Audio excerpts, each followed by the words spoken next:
I mean, man, if I have an opportunity to play in the NFL, that's all I'm looking for. Obviously, playing for the Dolphins, being close to home would be awesome, but I just want an opportunity. That's all I can ask for, man. You had a lot of iconic plays. One of my favorite ones was against Florida at Doak, where you broke I think you broke everybody's tackle twice against Florida. Walk us through, what is it like when you just decide that you're going to run and be able to use your legs, which is one of your best weapons? Yeah, I would say, I'll do anything for this football team. Obviously, running around, you don't know if you're going to get popped at any point. So when you play for the guys next to you and you just want to give everything you have is special. So, I'm not really thinking about much, just trying to get in the end zone. How did your leadership in the locker room change following Northern Alabama? Sorry, what is it? How did your leadership in the locker room change following Northern Alabama? Just being there for them. That was the main thing. Coach Norvell came to the hospital that night.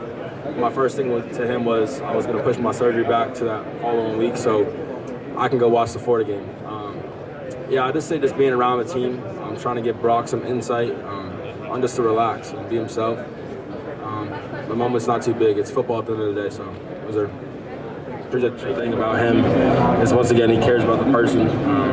It was nothing about football at that point. All he cared about was how I was doing mentally. And just letting me know that he has my back through everything, so I appreciate him. Jordan, how do you kind of... Hakeem Williams and what he brings to the table?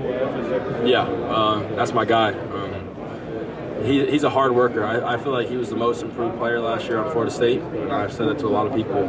Seeing him at the beginning, I used to joke on him because he used to be so tired during conditioning. He used to blame everything and say his back was hurt or this was hurt. And just seeing his improvement throughout his first freshman year, just seeing him grow mentally, physically, he's getting faster.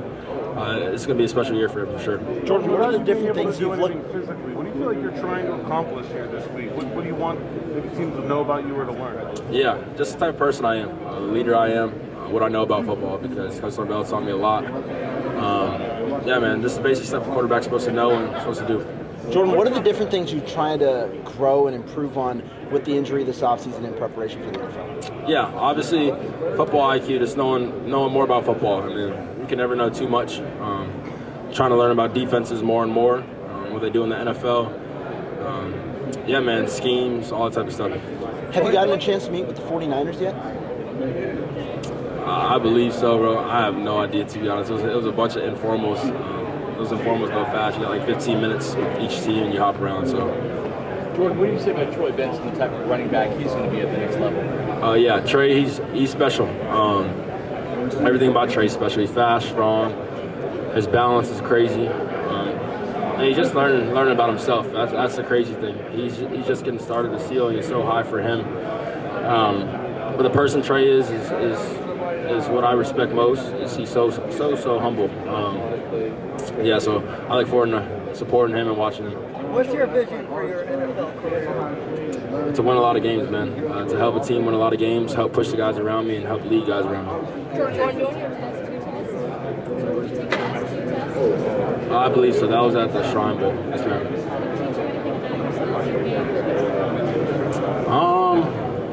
Maybe a little bit. I haven't got the results back yet, so I have no idea. Jordan, during your time at FSU, was there a specific piece of advice that you would like to carry on into your career? Have you made a decision at FSU? You said advice? Was there a specific piece of advice you received at FSU that you would like to carry on into your career? Yeah, just take everything one day at a time. I said that was the biggest thing early on in my career. I feel like I was more worried about the future. I wasn't living in the present, live where your feet are at. I was worried what's going to happen next. I think that was the biggest problem I had. So once I started learning how to take it day by day, my life was stress-free. I was just worried about waking up in the morning, having a smile on my face if I can breathe, and God blesses me. I'm good. So I learned that, and that's probably the biggest thing. Jordan, after transferring to Florida State, what area of your game do you think you improved upon the most? My passing. I would say passing and my leadership. Obviously, I feel like when I first got to Florida State, like everyone knows, I couldn't throw the ball 5-10 yards in front of me accurately. But that was all in my mind. It was like a block in my mind, and once I cleared that, everything opened up, and I have so much more to grow, more room to grow with that, and I can look forward to seeing it. What made this year special? You guys obviously started off knowing that you guys had a group of talent, but what made this group of guys go 13-0, and what was the driving force? I'll say the brotherhood, just playing for the guy next to you. that bond that we had in the locker room was like no other. I think that was the most special thing. I mean, during camp, you see him every single day for 30-something days. And I never got tired of seeing him. It's like every day that you walk in, you have a smile on your face, and I think that was the most special thing. Is we knew we were playing for the guy next to us. Early on in my career, I feel like it wasn't like that. Yeah, man, just a special team with a bunch of special people. Florida State still had a lot of guys come through in the transfer portal, DJU being one of the guys that may be able to take over for you. If you were giving DJU, Brock Glenn, or anybody else advice, why Florida State? I mean, it's a dream. I'm the biggest Florida State fan, always have been, and even a bigger one now. So, I mean, just Tallahassee and the people around Tallahassee are so special, and the coaching staff is one of a kind. So, I mean, if you can play for guys like that actually care about you as a person before a player and want to see you succeed, not just on the field but off the field, I think that's the biggest thing. Is you run into a lot of coaches that really don't care about what happens off the field, and Norvell is really big on that. And I can't thank him enough. But yeah, Florida State's a place to be for sure. Outside of your former NFL teams, they want you to drop one play that signifies who you're best. This is what you want in the NFL. What's that play mean? I mean, I could go through the whole thing, but I mean, I'd just say simple 4 verts, the option of a beater to the boundary. Gives you options everywhere. Against cover 3, you could hit seams. Against cover 2, you can hit the beater across the middle of the field. I mean, the wheel backer drops under the beater, you can come down to the back. You just have options everywhere, man, so I'll say that play for sure. Best example of that? Say best example of that? I mean, we ran 4 verts a lot. I got one-on-one on the outside with Johnny or Keon. I took advantage of that for sure. 100%. But yeah, other than that, I'm just trying to see what I know, man. Know about the game, know about coverages, what I like against cover 2, what I like against man, all that type of stuff, man. For me, I think you're a great coach on the field. You're a chain leader. What's the mindset of being able to be that extensive staff out there on the field and get those guys going in the same direction? Yeah, I mean, it's important doing that playing quarterback. I mean, obviously as a quarterback, you got to be the best leader on the field, especially in the offense. You got to lead those guys around you, help them grow. I feel like that's where we changed at Florida State. I mean, we're a coach-led program at the beginning of the year, like beginning of my years, and then towards the end it was all player-led, so it was special. And lastly, What do you say about Keon Coleman, one of your top targets? Yeah. I mean, Keon's one of the best players I've been around in my life. Makes my job easy. You just throw the ball up in the air and he makes plays. It's a quarterback's best friend, so thankful for Keon for sure. Describe the process of Florida State. Honestly, man, I met with a bunch of teams. I have no idea. Describe your career at Florida State, going from the lowest of the lows to the highest of the highs, and what kind of coach is Mike Norvell like?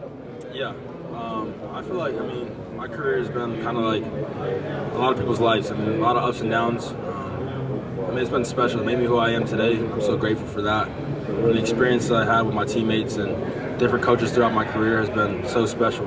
It's a blessing from the man upstairs. Coach Norvell he's changed my life around, changed my career around. He's gave me the confidence that I've always needed. I'm just a guy to believe in me, give me opportunity. So I'm thankful for it for sure. Jordan, growing up in Palm Beach County, you faced high-level talent on a weekly basis playing at Benjamin. Can you talk about how playing at Benjamin in South Florida prepared you for the next stages of your athletic career? Yeah, I mean, there's nothing better than South Florida football. You're going against the best athletes every single day, so I mean, it's a blessing for sure. It prepares you. I played with a lot of guys like Kyer, Elam, so you're going against them every day in practice. So it was just special, man, and just being from South Florida is pretty awesome too. Jordan, I think we kind of buried the lead. First off, it's great to see you healthy walking around. Can you kind of walk us through your recovery process and what the timeline you've been told is? Yeah, I mean, at this point, I'm taking it day by day. I got it out of my boot about a week ago, so I mean, it's pretty special. I'm so thankful. I wake up every single day and look down at my shoes, and I'm so grateful. It's been a journey for sure. My family's helped me get through it. But yeah, I mean, I should be ready by May. That's my goal, May, June, so I'm ready for it. What was the official diagnosis? Fans back home. I love y'all. It was a rocky road at the beginning, but I'm so grateful for y'all. I couldn't do it without you guys. I mean, Tallahassee's the best. It puts a smile on my face every time I'm down there, so I'm just grateful for y'all. Jordan, what was the official diagnosis with your injury? What was the official diagnosis? Honestly, I just know I fractured my leg. That's it. Jordan, who do you feel is your player comp? I mean, I would say like someone like Kyler Murray or Jalen Hurts. Just a guy that goes out there and makes plays, leader for the team. So When you're doing some stuff for Madden, what do you think your overall rating should be? I have no idea. I just want to be on the game. That's it. Jordan, what makes you the best quarterback in this draft? Just a guy that goes out and makes plays. No matter what I'm given, I feel like I showed it throughout my career.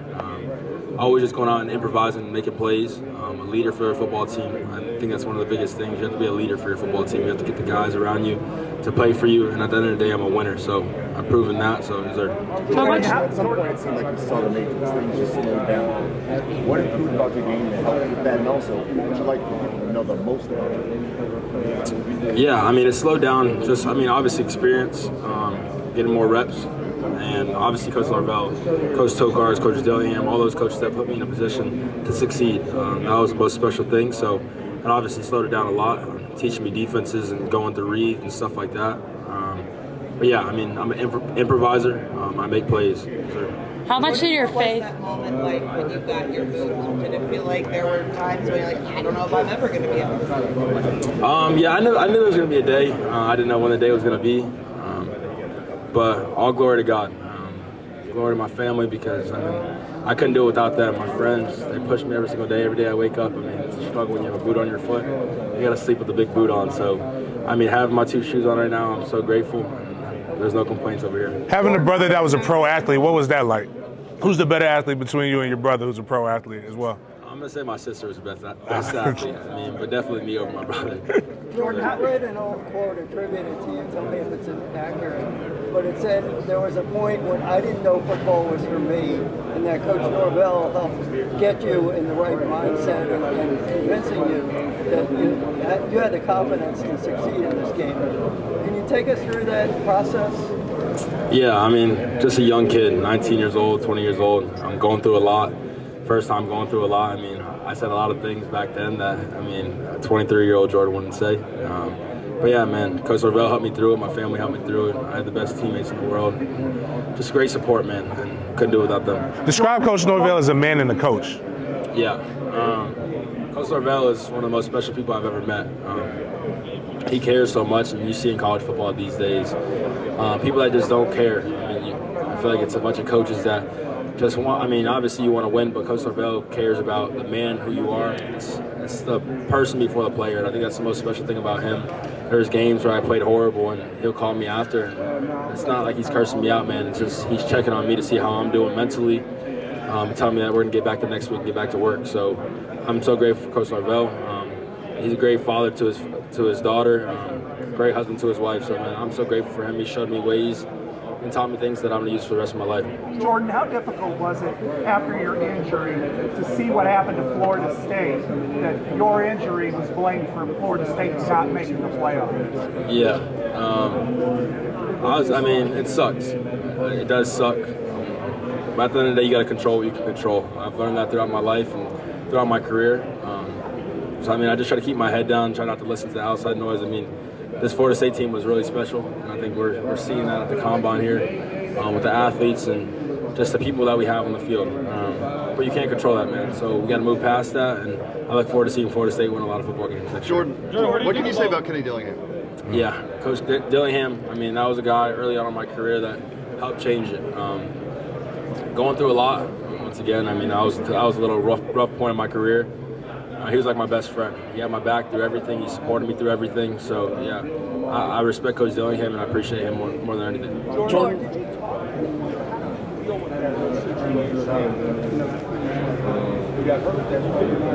Yeah. I talked to my family. My teammates. Basic stuff, man. We knew at the end of the day, I couldn't control it. If I could have been out there and taped this leg up, I would have been out there 100%. But God has a plan. You just got to trust it. You can't doubt God, and we know that. Especially my family, my teammates. We know that.